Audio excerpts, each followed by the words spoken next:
It is a big night for Minnesota sports fans. The Minnesota Timberwolves are on the verge of making it into the NBA playoffs, and the Minnesota Wild begin their quest to bring Lord Stanley to the state of hockey with Game 1 in Winnipeg against the Jets. Mark Rosen is here, and you say the Wild are going into this as the underdogs, yes. But that might be a good thing. Well, it may be, because it certainly wasn't good to be a favorite last year. Only need to win 16 more games to bring the Stanley Cup here, and it really is a role reversal for the Wild this time around. Big underdogs in this opening series with Winnipeg. There isn't a national hockey writer who has them winning this series.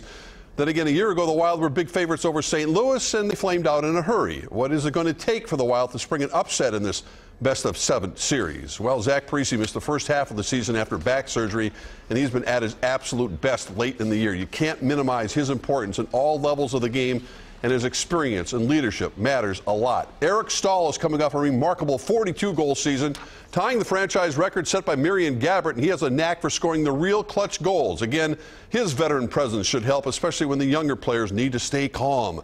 But as goaltending goes, so often does the Stanley Cup. And Devan Dubnyk will be tested a lot, in particular tonight in Winnipeg. His young defenseman, minus the injured Ryan Suter, need to stay disciplined and stay out of the penalty box as much as possible. And we know that this is the 6th consecutive year that the Wild have made it to the playoffs. Fans definitely not getting tired of it. No, they want to get further, though. That's absolutely for sure. Kate Raddatz was at the team's pep rally earlier today in St. Paul, where the governor declared it Go Wild Day. The stands at the Tria rink were packed with hundreds of Wild fans getting ready to cheer on their team in the first round of the Stanley Cup playoffs. It's going nuts in here right now. Garrett Ostrom brought one of the youngest fans to the pep rally, his 2-year-old son Tyler. I've grown up forever playing hockey, and just only a team that the Valley's ever liked for the most part. It wouldn't be a Wild pep rally without Nordy. This is our hockey state. And Governor Dayton officially declared it Go Wild Day.